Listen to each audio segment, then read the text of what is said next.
Sorry, I got a bit sidetracked there. Where was we? Graff. The sword, inches from my face. I faced death once again, but I didn't flinch. I wasn't scared nor worried for my life. The only thing I could think of in that split second was the sound of my children, the image of my wife's head as her body became lifeless and limp on the Capitol steps. I'll tell you my story, but it comes with a cost. The cost of knowing what I saw while trying to get back to Gallifrey.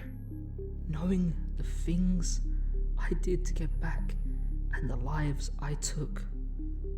I'm not a noble man, but nor am I ashamed of the things I did. They made me who I am today. But I'm not proud of any of the events that are coming. Sit tight and trust me. It's going to get crazy.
No, I decided on this day, no, I wouldn't die. I wouldn't lose another face because I'm not the man I used to be.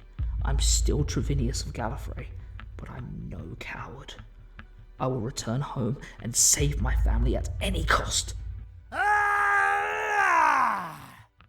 scream. Every word would happen so quickly, my eyes would slam shut. Off impulse, my arm would shoot towards the blade, grabbing onto the end with my palm. My eyes would slowly open as I would begin to smile. I'd back my face away slowly from the tip of the blade as my hand would begin to glow, fixing my eyes with his as I continued to smile. Time Lord. Magic!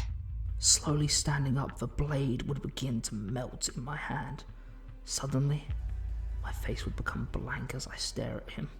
Yes, Graff!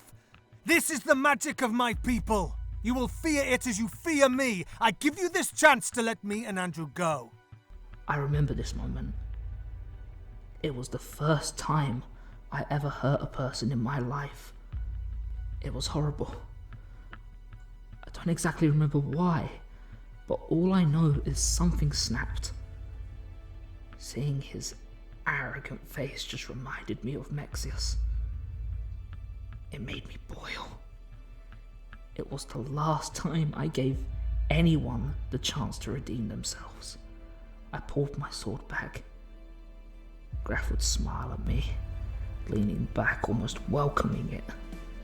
I couldn't help it before I knew it.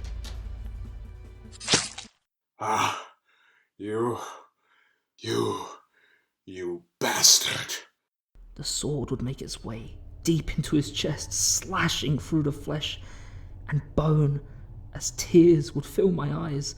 The only thing I could think of was the Daleks. As they attacked my home, I'd fall back onto the floor, Andrew sending his arms around me to catch me as I fall. You fool!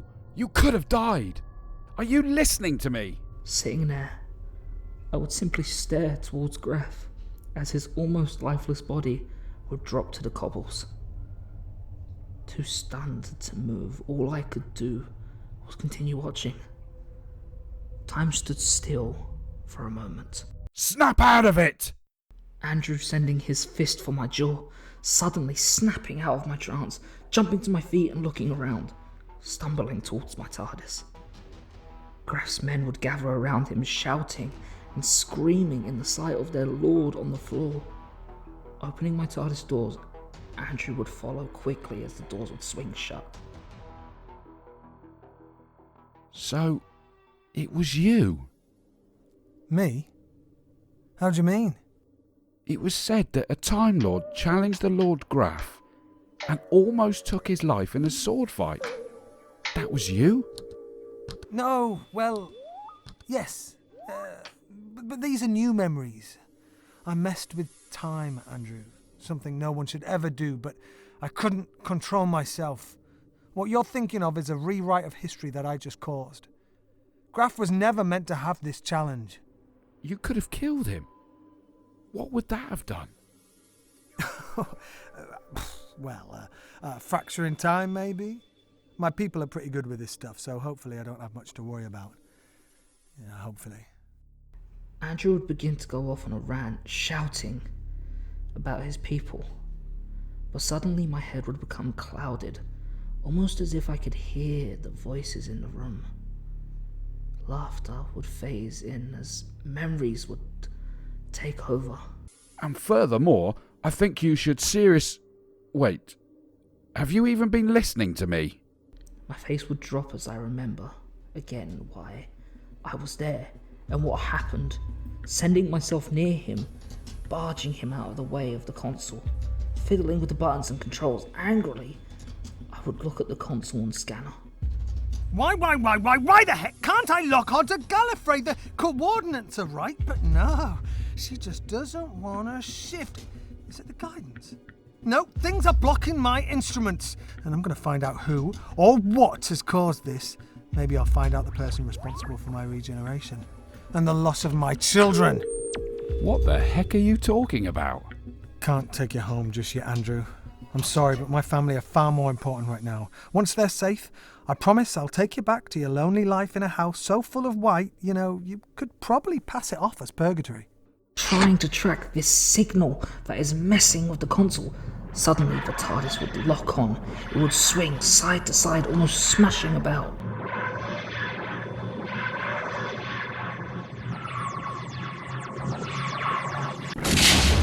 Who the heck taught you how to drive? Hold on!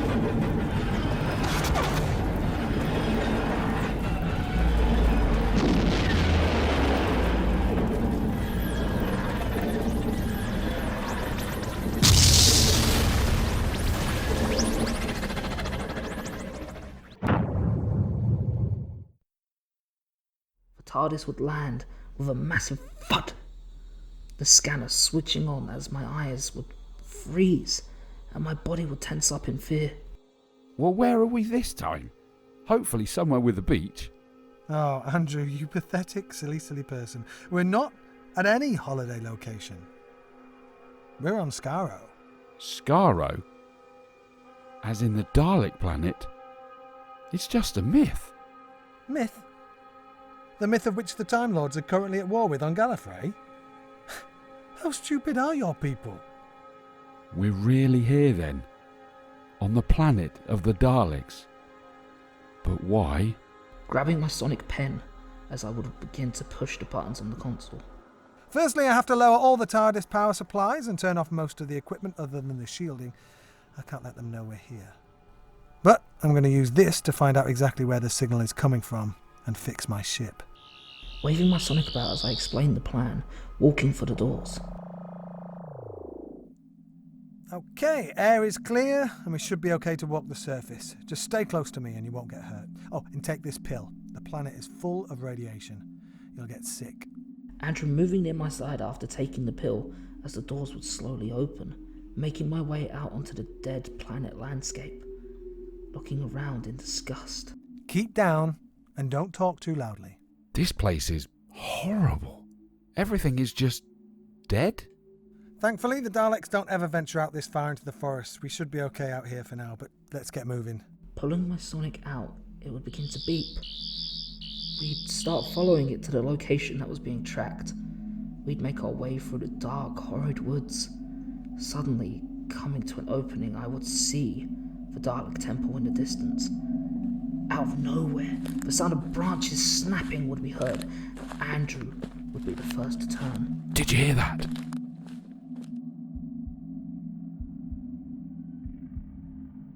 Stop yapping on.